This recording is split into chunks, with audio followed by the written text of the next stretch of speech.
Alhamdulillahi Rabbil Alamin. Wabihi nasta'inu ala umuri dunia wad din. Ashhadu an la ilaha illallah wahdahu la syarikalah, ilahul awwalina wal akhirin. Wa ashhadu anna Muhammadan abduhu wa rasuluh, al-mab'uts rahmatan lil alamin. Allahumma salli wa sallim ala abdika wa rasulika nabiyyina Muhammadin wa ala alihi wa sahbihi ajma'in. Qala Allah Ta'ala, ya ayyuhalladzina amanu taqullaha haqqa tuqatih wa la tamutunna illa wa antum muslimun. Wa qala jalla wa ala, ya ayyuhan nasu taqu rabbakumul ladzi khalaqakum min nafsin wahidah wa khalaqa minha zawjaha wa batha minhuma rijalan katsiran wa nisaa'a wattaqullaha alladzi tasaaluna bihi wal arham innallaha kana 'alaikum raqiba.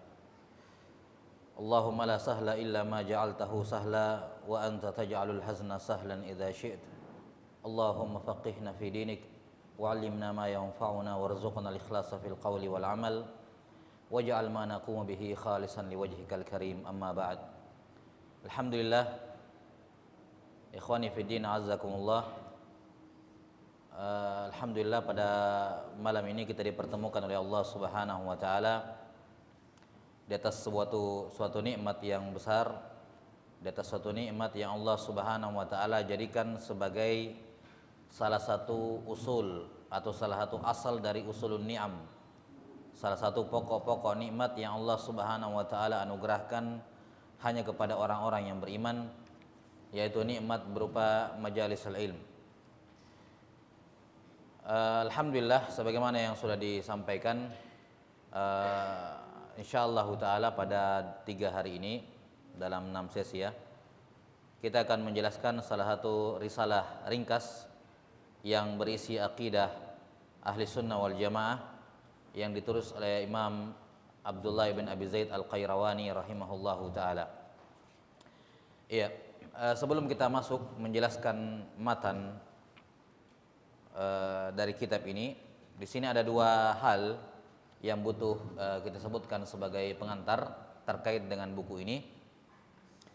Pengantar yang pertama adalah at-ta'rif bil musannif, mengenal siapa penulis risalah ini, dan pendahuluan yang kedua adalah at-ta'rif bil musannaf, mengenal karya tulisnya.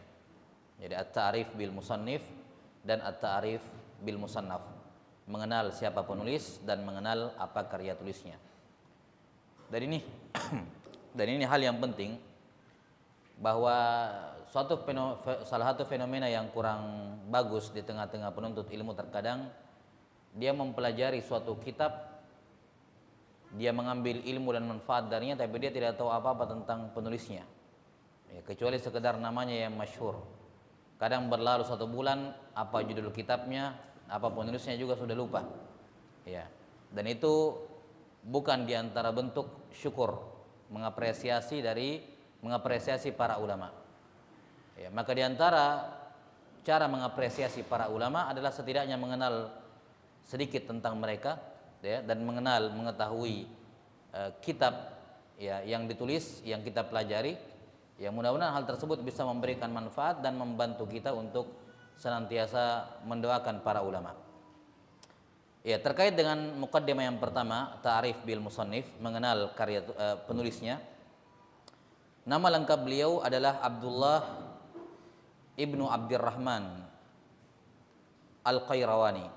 Abdullah ibnu Abdirrahman al-Qayrawani. Iya. Abu Zaid itu adalah kunyah dari bapaknya beliau. Kunyah dari bapak beliau. Jadi Abdullah ibn Abdirrahman. Abdurrahman ini kunyahnya Abu Zaid. Makanya beliau dikatakan Ibnu Abi Zaid, anaknya Abu Zaid. Ya. Karena Abu Zaid ini kunyah dari bapaknya yang namanya Abdurrahman.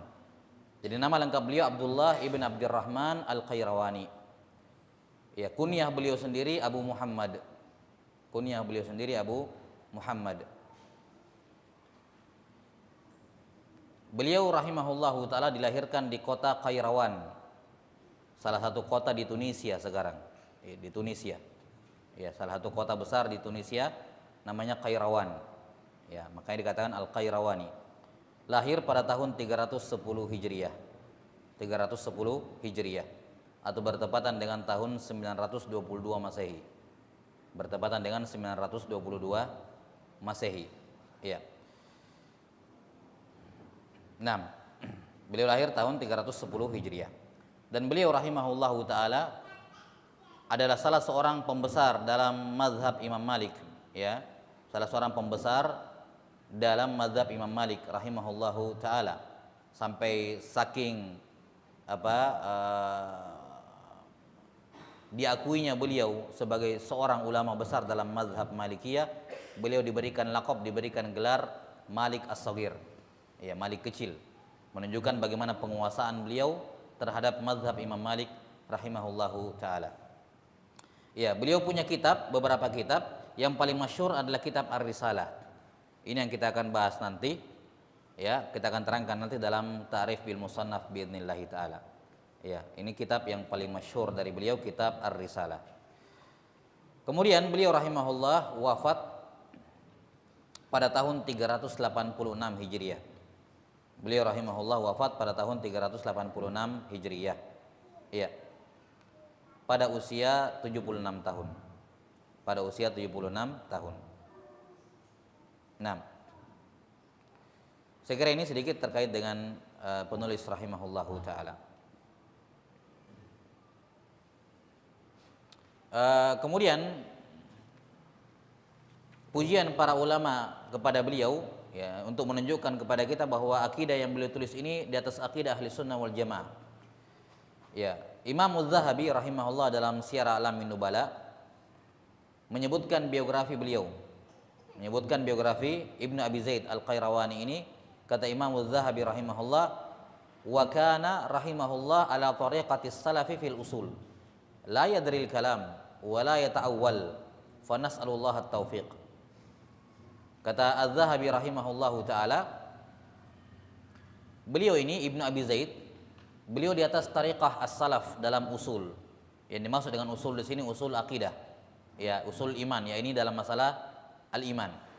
Beliau di atas metodenya para ulama salaf dalam akidah. La yadri la yadri al-kalam. Beliau tidak tahu yang namanya ilmu kalam. Ya, tidak pernah bersentuhan dengan yang namanya ilmu kalam. Ya. Dan ilmu kalam ini, ya, salah satu ilmu yang paling banyak merusak dalam akidah Islam. Ya.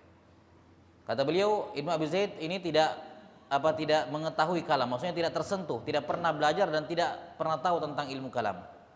Wala yata'awwal, beliau juga tidak pernah mentakwil sifat-sifat Allah Subhanahu wa taala. Nah,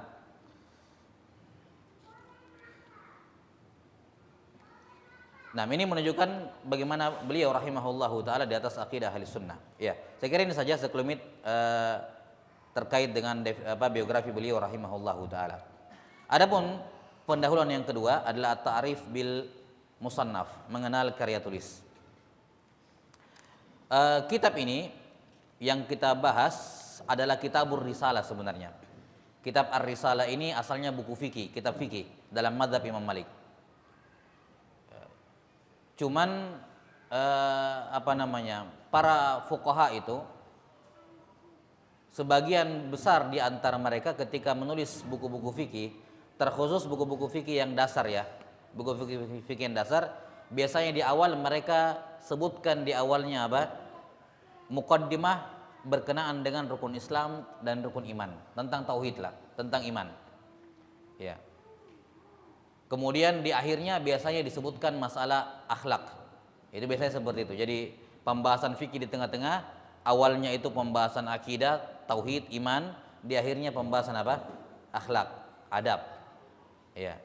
Untuk menunjukkan kepada kita bahwa seorang muslim atau seorang penuntut ilmu secara khusus itu sebelum dia mempelajari fikih lebih lanjut, dia harus memiliki akidah yang benar.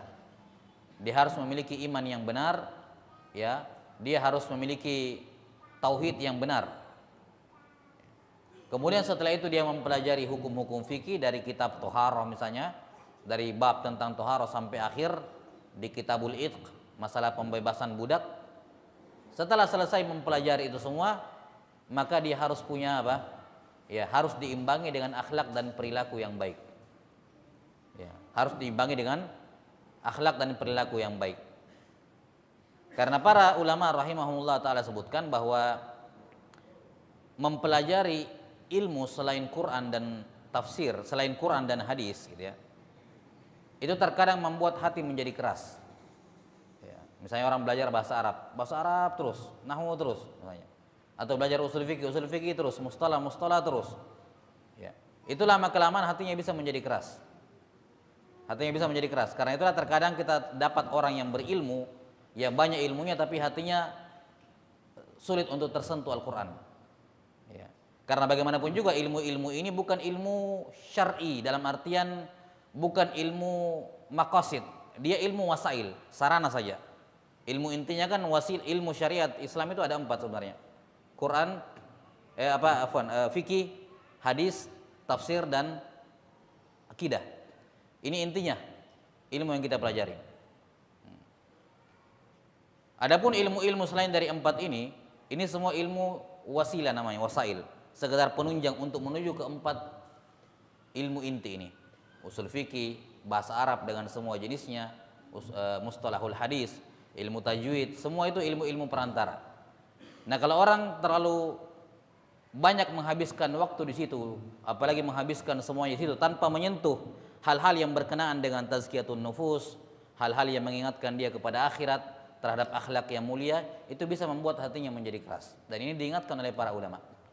Karena itulah senantiasa disebutkan dalam manhajiyah belajar para ulama bahwa setidaknya seorang penuntut ilmu itu jangan luput dari membaca buku-buku yang bisa melembutkan hatinya.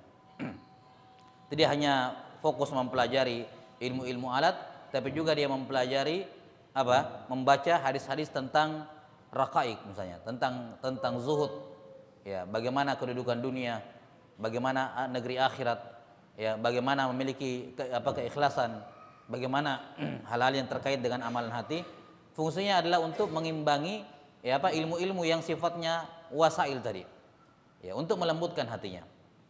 Maka ini gunanya para fuqaha rahimahumullahu taala memulai pembahasan fikih, terutama fikih-fikih dasar, ya, dimulai dengan pembahasan tauhid, iman, baru masuk dalam pembahasan fikih, baru ditutup dengan pembahasan akhlak. Ya. Nah, kitab yang ada di depan kita ini muqaddimahnya risalah. Jadi ada pembahasan risalah ini buku fikih, di depannya ada muqaddimahnya tentang tauhid dan iman. Nah, ini yang akan kita pelajari. Ya, ini akan kita pelajari biidznillah taala. Jadi kitab muqaddimah, al-muqaddimah al-Qayrawaniyah, bisa disebut seperti itu. Al-Muqaddimah al-Qayrawaniyah ini adalah muqaddimah tentang tauhid yang beliau letakkan di awal buku fikih. Nah, gitu. Yang beliau letakkan di awal buku fikih, yang mana buku fikihnya judulnya Ar-Risalah. Buku fikihnya judulnya apa? Ar-Risalah. Nah, di awalnya ada muqaddimah dalam masalah tauhid. Biasa disebut dengan Al-Muqaddimah Al-Qayrawaniyah. Ya, ini akan kita bahas biiznillah taala. Adapun terkait dengan maudhu atau tema pembahasan risalah ini, ya, secara umum samalah dengan kebanyakan buku-buku akidah dalam hal ini, ya, sama terkait dengan rukun iman. Porosnya semua buku-buku akidah itu kembali kepada rukun iman. Iman kepada Allah, iman kepada para malaikat, iman kepada kitab-kitab suci, iman kepada para rasul, iman kepada hari kiamat, dan iman kepada takdir yang baik dan takdir yang buruk. Semua rincian pembahasan dalam buku-buku akidah berpulang kepada rukun iman yang 6, baik secara langsung maupun secara tidak langsung. Iya.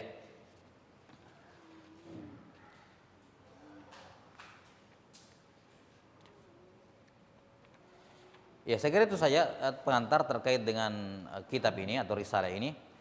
Ya, mudah-mudahan bisa menjadi gambaran global terkait dengan isi kitabnya.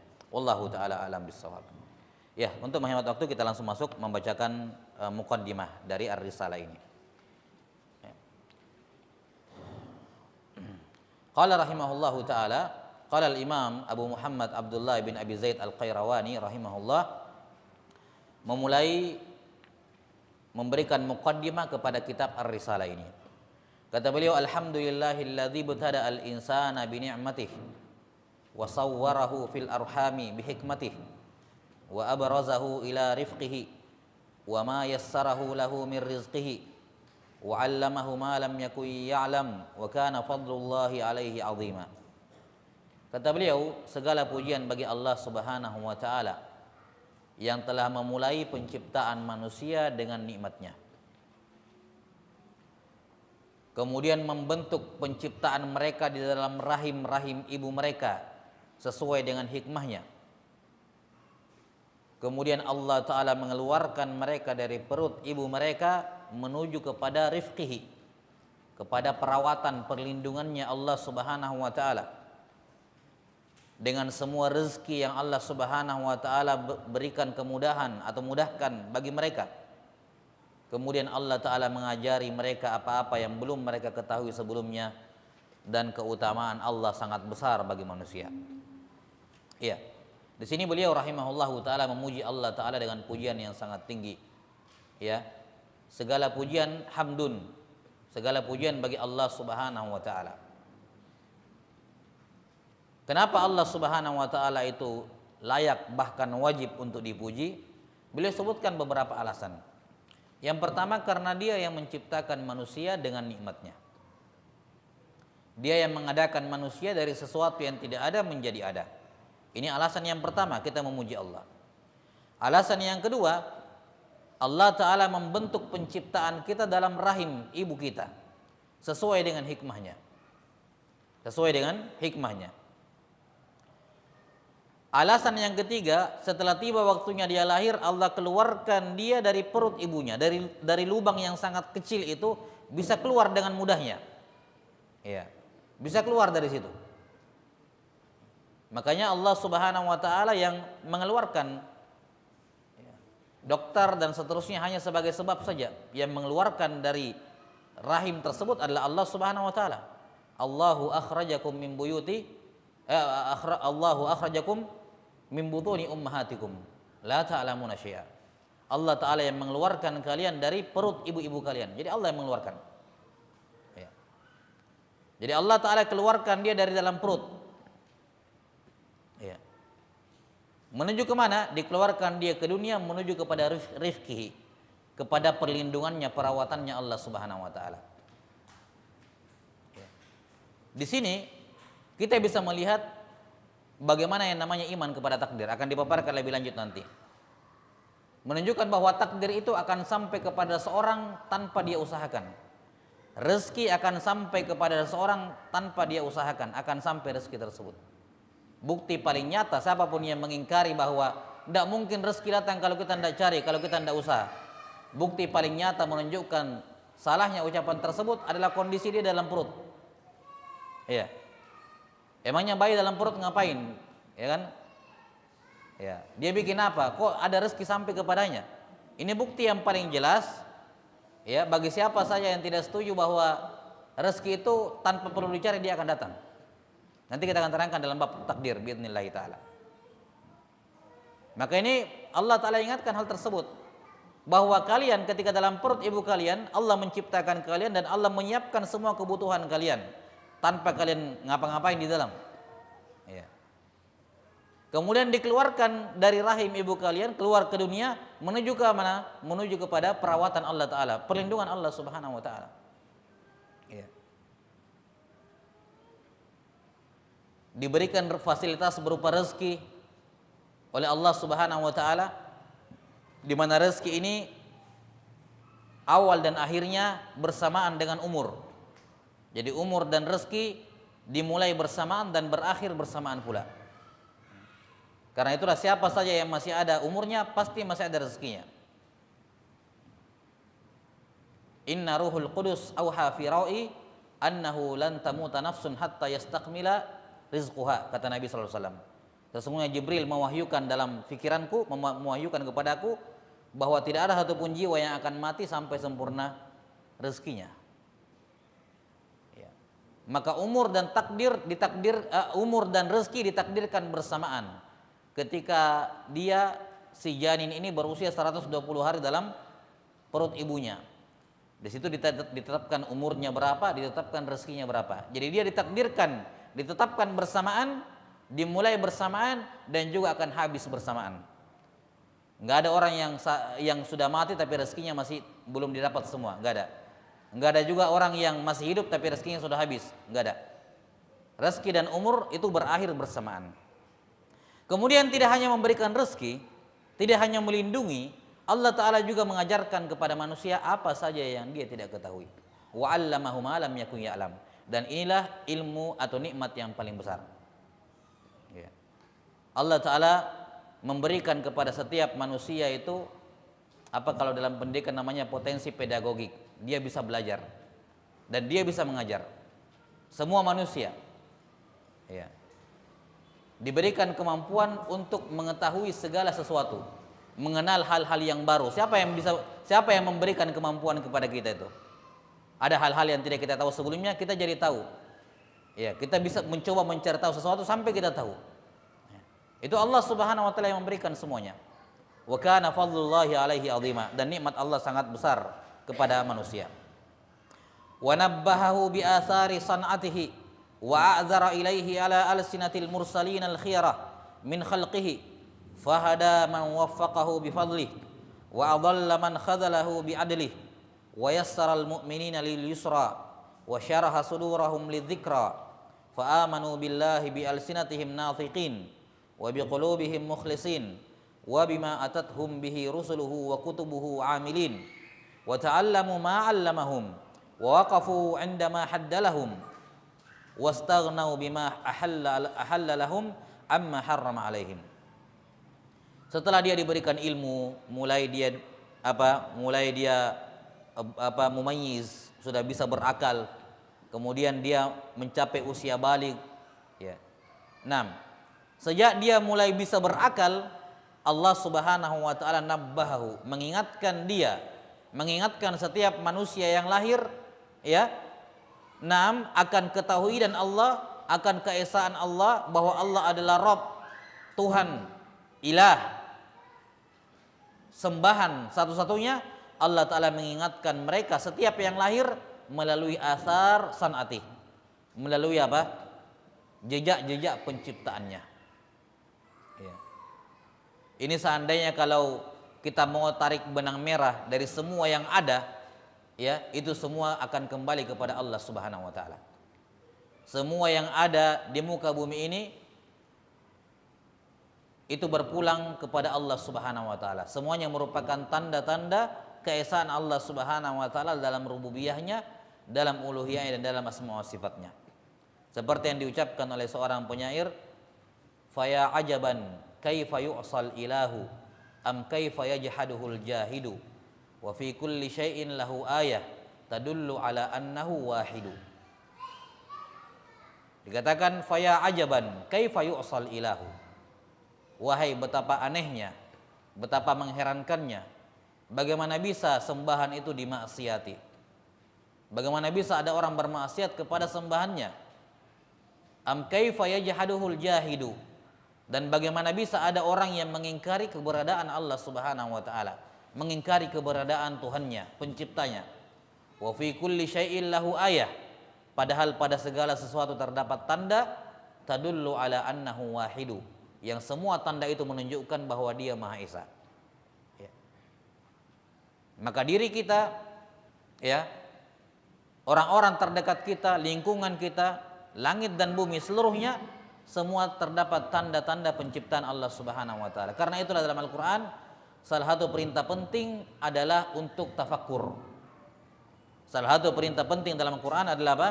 Tafakkur. Bukan hanya tafakkur terhadap ayat-ayat yang sam'iyah, ayat-ayat yang masmu'ah, Quran dan hadis, tapi juga tafakkur terkait dengan apa? Ayat-ayat kauniyah, yaitu apa? Langit bumi beserta semua isinya. Memikirkan, melihat kejadian, mengambil pelajaran darinya dan menghubungkannya dengan Allah Subhanahu wa taala. Kemudian Allah Subhanahu wa taala a'dzara ilaihi, memberikan uzur kepada manusia dengan mengutus para rasul ya, melalui lisan para rasul yang menjadi orang-orang pilihan ya di antara makhluknya. A'dzara maksudnya di sini Allah taala memberikan uzur atau menghilangkan uzur, afwan. A'dzara di sini yakni yaqta'ul uzur. Allah taala menghilangkan uzur dari mereka dengan mengutus para rasul.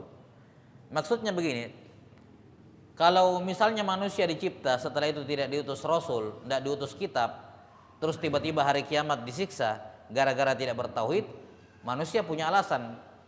Saya tidak bertauhid, kenapa saya tidak tahu apa-apa? Tidak ada yang mengajari saya. Utusanmu ya Allah nggak datang kepada kami. Dia punya uzur, dia punya alasan untuk tidak disiksa pada hari kiamat gara-gara apa? Tidak sampai ajaran para Rasul kepadanya. Karena itulah dalam pembahasan fikih, setiap orang yang belum sampai padanya ajaran Islam, maka dia bukan mukallaf. Setiap orang yang belum sampai dakwah Islam ke telinganya, maka dia bukan mukallaf. Tidak wajib sholat, tidak wajib apa-apa. Ya. Semua kewajiban tidak berlaku padanya. Kenapa? Belum sampai dakwah Islam ke telinganya. Nah, orang yang jauh tinggal dari para ulama, dari orang-orang yang berilmu, atau orang yang baru masuk Islam terus melanggar ajaran Islam gara-gara dia baru masuk Islam, diberikan uzur. Kenapa? Karena ilmu belum sampai kepadanya. Maka Allah Subhanahu wa taala memutuskan uzur tersebut, yakni jangan sampai pada hari kiamat ada orang kasih alasan seperti itu lagi. Dengan cara apa? Allah mengutus para rasul dan mengirim apa? Menurunkan kitab-kitab suci bersama mereka, agar pada hari kiamat tidak ada lagi alasan. Karena itulah para ulama rahimahumullahu taala mengatakan, kalau ada seorang yang asalnya kafir tapi tinggal di tengah-tengah kaum muslimin, tinggal ada masjid mungkin dekat rumahnya, orang Islam banyak di sekitarnya, tapi dia belum masuk Islam.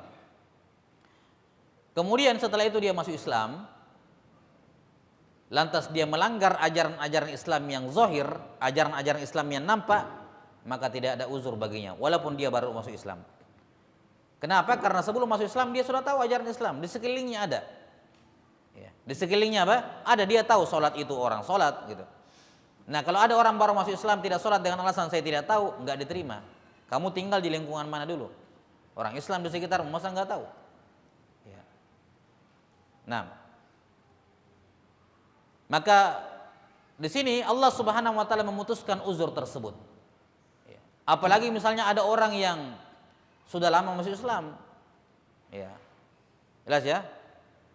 Orang mu'allafati qulubihim itu masih satu bulan mungkin paling lama. Ya, jadi kalau ada orang masuk Islam 7 tahun tidak dibilang mu'allaf. Bukan lagi, sudah lama, 1 tahun. 1 tahun ya. Jadi kalau ada orang misalnya muslim dari lahir bahkan, atau dia baru masuk Islam tapi sudah 1 tahun, terus mengklaim saya melanggar ini karena saya tidak tahu. Ya, padahal itu perkara yang jelas, semua orang tahu, orang Islam tahu. Seharusnya orang Islam tahu itu, gitu maksudnya. Maka itu juga bukan uzur baginya, tetap dia berdosa. Tetap dia apa? Berdosa. Kenapa? Karena hujjah sudah ditegakkan atasnya. Dengan tertusnya para rasul, dengan diturunkannya kitab-kitab. Apalagi di zaman teknologi sekarang, tidak ada orang yang tidak tahu agama kecuali orang yang tidak mau cari tahu, itu saja. Ya. Tidak ada orang yang tidak tahu ajaran agama kecuali orang yang tidak mau cari tahu. Dan muqassir seperti itu, orang yang menyepelekan seperti itu tidak ada uzurnya. La yu'dharu bijahli. Tidak dikasih uzur kalau dia tidak tahu. Tetap dia berdosa. Kenapa kamu tidak cari tahu? Fahada man waffaqahu bifadlihi.